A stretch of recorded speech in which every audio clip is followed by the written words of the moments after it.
Hello there, chess aficionados. I hope you guys are ready for game number 4, the clash in between Bobby Fischer and Spassky.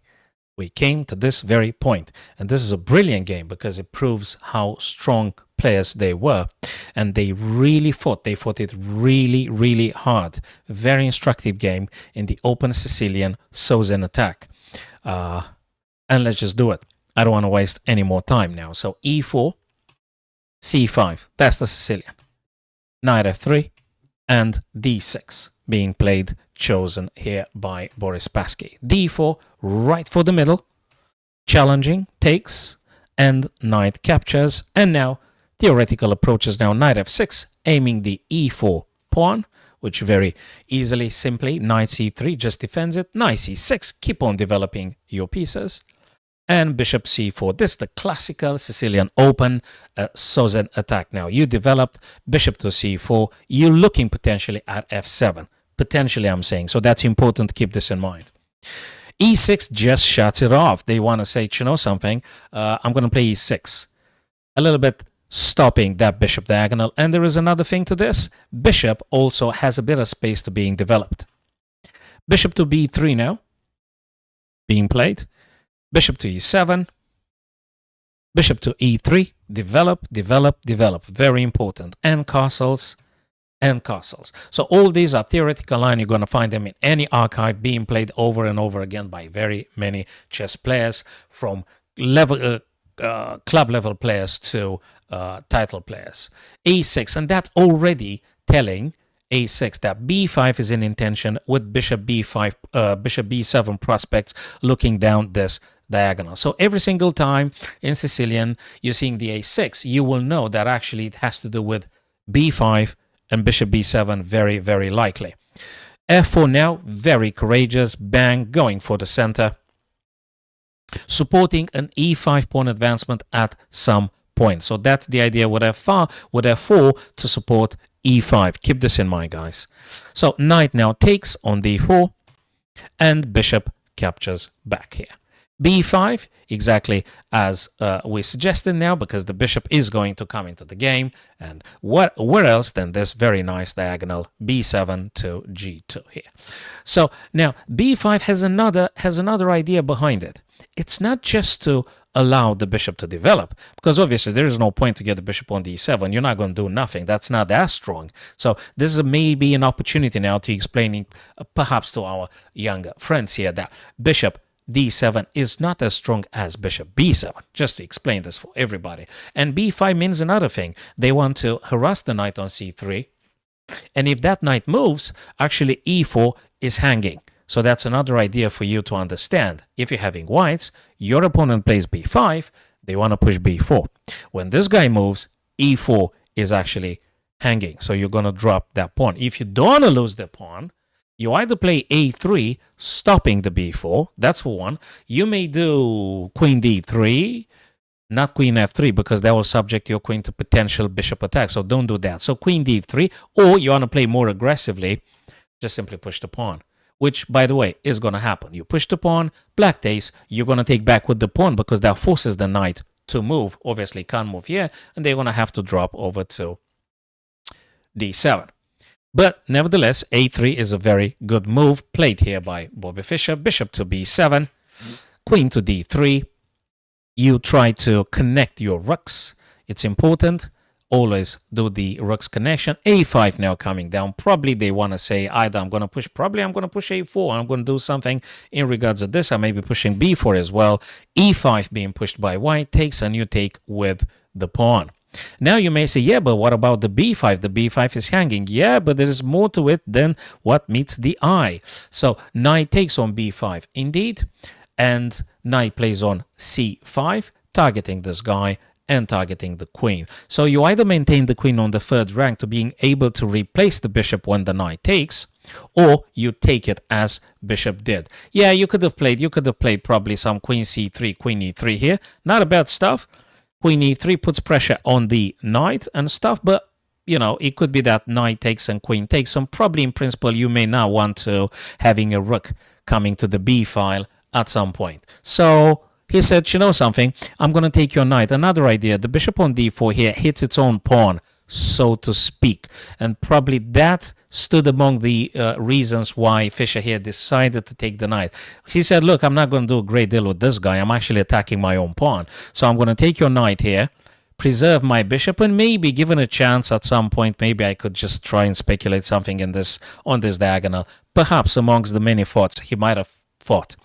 So bishop takes c5 now. King goes away from check because the bishop c5 checks the king, so he had to do this. And now queen comes very much into the game here. What does that mean? Actually means a couple of things. It means a checkmate straight away. So always be very careful. Queen gets active. Actually, they want to do something. They want to attack somewhere. And we got the g2, very problematic square here. Bishop and the queen. And there is another stuff. The pawn on e5 is actually hanging. Okay, so you got two candidate moves here. You either play queen e2 or you play the queen g3. Now, as a human, it's totally understandable. You want to do the queen to e2, right? Because you want to defend against the checkmate and you want to keep an eye on your own pawn, not to just losing it. On the other hand, the commentators and the engine were very happy actually with queen g3. Probably from a human perspective, you may now want to having double pawns on the g file. Although the engine says it's actually the best move you could have played in this position right now. Queen g3, queen takes, h takes. And if there is any a4, you're going to play the bishop here. And eventually, you're going to be moving the rook over to the f file. So that would be a sequence favored by the engine, but Fischer went with queen e2, rook on the d. You always want to oppose your opponent's rooks. When you see rook on an open file, move your rook on an open file. Rook takes and rook takes now. Coming down on the pawn, you may wonder, why did they move the pawn? Multi-purpose stuff. Now, first thing first, they want to just run down. They want to challenge the g2. Very important to understand in this position here. Knight now plays over to d6, targeting the bishop on b7, as you could see there. And obviously, if black now takes, you're going to take back. And actually, that would be a passer. This is very dangerous. So you got to be actually very careful about this. If black now were to take, Fischer probably would say, thank you very much. The pawn is no longer a liability. They become a passer. And actually, that spells problem for black. So you can't really touch that guy right now. So bishop goes very nicely on a8. Bishop to c4. The pawn wants to come down and obviously wants to challenge the g2. h3 puts a stop to the pawn's advancement. Bishop plays now on e3, and you may wonder what's the point of that thing. There is a very, very clear intention if you stay and look at it for a while. The bishop wants to play on f4, and actually they put an eye on this guy, and there is also queen to g3 you want to keep in mind. So this is quite something, because bishop f4 actually attacks here twice, queen and bishop, and all these little details could make the difference in between winning and losing a game. So you always need to try and be one step ahead, or maybe 5 steps ahead if you can. So bishop wants to come to f4, so you cannot allow that to happen. Being white here, and Fischer being the legend here, is queen g4. You must elicit the queen's trades. Queen needs to come off, okay? So, or at least try to get your queen to defend against the g2 threat. And also, when they take, you take this guy back on h4, you take that pawn as compensation to the position. They fought really well here. g5, hitting the queen. Queen goes on g4. Bishop plays on c5. That knight is really troublesome knight there. Knight plays on b5. Nice and safety. Nice to safety. Knight reroutes itself on d4. Being played. Rook moves over to the h. He amounts here. Boris Spassky really amounts something. So you got to pay attention. Not mentioning there is also the idea of a rook over to h4. And look at the rook on h4. Look at this. And tell me you're not being concerned with this. I mean, this is something you got to be paying attention to. So that's really something. Let's see how Fischer proceeds against this threat, because as we said, rook to h4, it's a very, very serious threat. So knight f3 sort of had to be played to stopping the rook on h4. And now bishop takes and queen takes. You want to take the queen away from the harm of rook h4, which again, If you don't, you know, there's always this. So this is problematic. Plus, you got to take your guy. You can't take with the pawn here. That will be a disaster. This guy will be terribly weakened, and your queen and bishop will be targeted, and practically you're gonna just lose the game on the spot.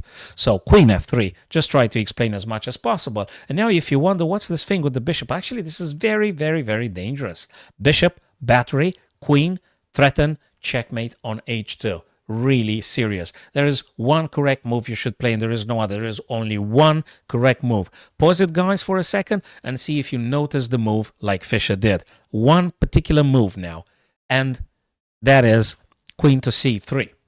The black queen can't move because it's pinned by the white queen. Of course, that will result in doubling the pawn on the c, but there was nothing else for white to play at this stage. There is a small advantage for white, given the fact that they've got double pawns on the c, and that's why the engine says it's a little bit of an advantage for black at this stage, but not hugely decisive in order to make it a victory just yet. So this is a very balanced, very even game. They fighting very hard here. So he moved the king away from the h file. Bishop to c3 took that pawn. Bishop plays now on e2. Back, e5, king to f1. Rook goes for the weakness, which is the c2 pawn. Not a problem to defend. But what could be better than defending? Attacking. You're having this position here, and you might think, yeah, well, can I just push the pawn forwards, or can I play something defensively? Can I play something defensively? So that goes along for many chess players. When they're being faced with a threat, they tend to become defensive. And I noticed in case of many powerful grandmasters, their antidote for being attacked is more attacking towards the other guy. So when you're being attacked, check things. One criteria: can I attack this guy harder than they attack me? And there is something here. It's bishop to h5. Why? This is a problem. It's actually rook captures on f7. This is big. You know, this is absolutely big. You can't allow that to happen. So for this reason, he didn't ignore. He didn't take one c2. Obviously, disaster. So rook to c7, stopping that. That's dangerous. And now we are getting into a very, very drawish position here. Notice how Bobby Fischer pushes the a3 over to a4. That means you're placing your guys on light squares because the bishop is on dark squares. You don't want to be targeted by the bishop. So you put your guys on light squares. Look at this. They cannot be targeted by the dark square black bishop. So Spassky's bishop can't attack, can't touch them. King to e7. Probably he wants to push him, those guys. Okay. King to d3. Bishop e5, c4. King must be centralizing itself towards the end. Don't leave the king away. Marching with the king towards the center of the board, guys. This is important. Bishop f7 tries to say, well, you can't move your king because if you run away with your king, I'm going to take your guys. Obviously, that's not going to happen at this high level of chess. And after this check here, which wants to deflect the king away from defending the pawn, probably white takes. But guess what? Very likely this guy can just simply move down. So there's not going to be any progress. Not going to be any progress because you will not be able to dismantle the other guy's pawn structure. You've got a bishop on light squares, and those guys will stay on dark squares. So you can't touch them with the bishop. There is already a bishop here that may be moving up and down in all directions. There is also a bishop that very nicely looks after the white pawns on white squares. Again, you can't target them with the black bishop, and it's very much over draw here. So they decided to make a draw. Very nice. Game number 4. Open Sicilian, Southern attack. Guys, don't forget to subscribe to this channel if that's useful to any extent. And maybe go notify, you're going to get notified when I go live on my streams. Maybe we can play a couple of casual friendly games. And I'll see you guys soon with game number 5. Thanks for watching, guys, and I'll see you very soon.